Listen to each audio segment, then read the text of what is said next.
Okay, here we go right now with accounting number 14. This is really going to be an interesting page here because we're looking at triplets. Triplets are going to take 3 notes, and you're going to be breaking these now into counting of in 3. 1 Andy, 2 Andy, 3 Andy. 1 Andy, 2 Andy, 3 Andy. 1 Andy, 2 Andy. So the nice thing about this this page, it gives you a mixture of quarter notes, eighth notes, and triplets, which is going to be the first bar. 1 and 2 and 3 and D, 4 and.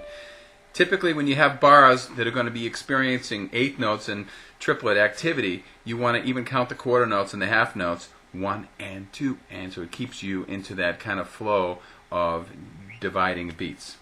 Okay, so I'm going to walk through now. When you see the chords, A mine, G, E mine, G/B, I want you to, all you're going to be doing is putting in the left-hand letters. In the situation where you see on this page C/E, you're going to play an E in the left hand, okay? G/B, you play a B in the left hand.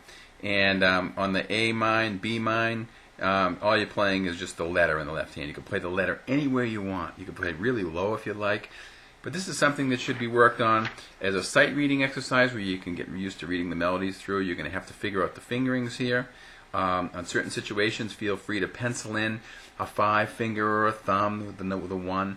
You know, you could put it in to maybe help you to figure out some of the more intricate parts of the piece. It's a good opportunity for you to really kind of see what real melodies are going to be like and how you're going to have to put fingering forth right away, okay, where they're not already done for you, okay? So it's a good lesson in itself. Okay, so here we go. Let's take a look at this counting 14, nice and slow.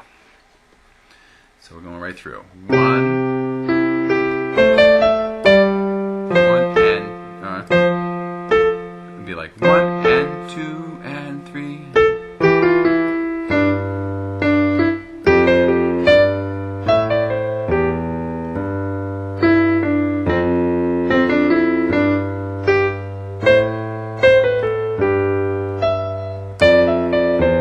Be like 1 and D, 2 and 3 and 4 and. That's a great bar to really get down the mixture of the triplets and the eighths. 1 and D.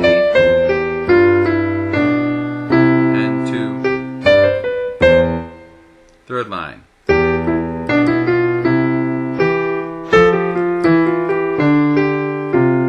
Right there, another spot. 1 and D, 2 and D, 1 and 2 and 1 and 2 and dot a quarter, beat and a half, 1 and 2. There's the rest of it on beat 2 and 1 and 2 and.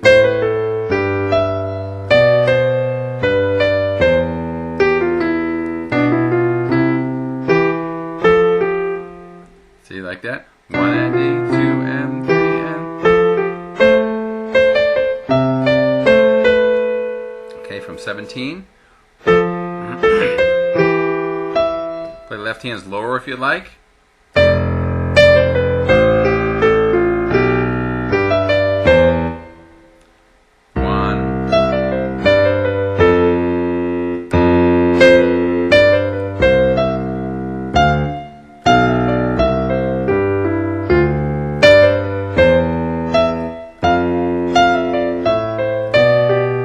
Great.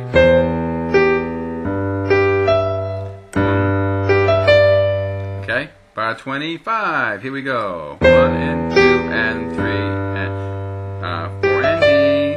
You see how the triplets are notated there?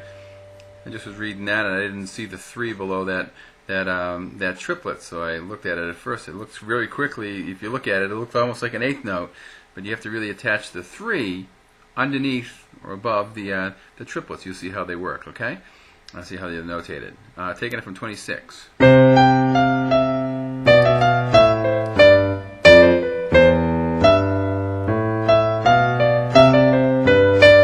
29. 4 and 1 and 2.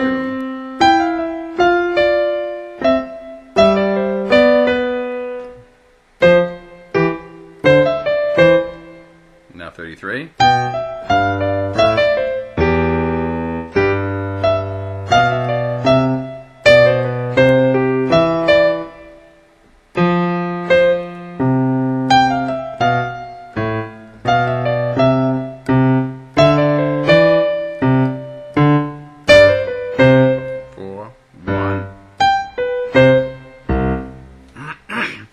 really offering lots of challenge here. The melody in itself is very, very tricky because it's moving along with a lot of rhythms. In most cases, much more difficult than a lot of the traditional melodies you're going to see in songs. The big problem will be putting the hands together. So make sure you break it down. Right hand only.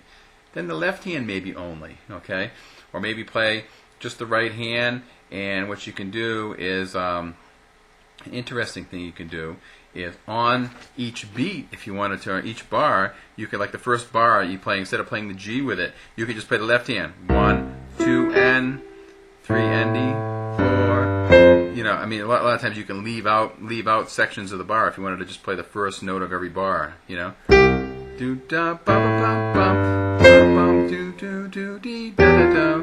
You know, bum da da da. You could put in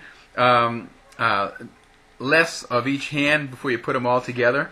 You know, I've had some students that said that really works really good if you just put in the left hand and then you just play, you cut the melody down a little bit so you're not playing quite as much content in the bar. That's a nice little trick if you wanted to play around. You can adjust it any way you want. The big thing here is to go slow, use it for sight reading, then you can take one little section and work on it for repetition. And the big thing here is make sure you're cutting the levels down so you can,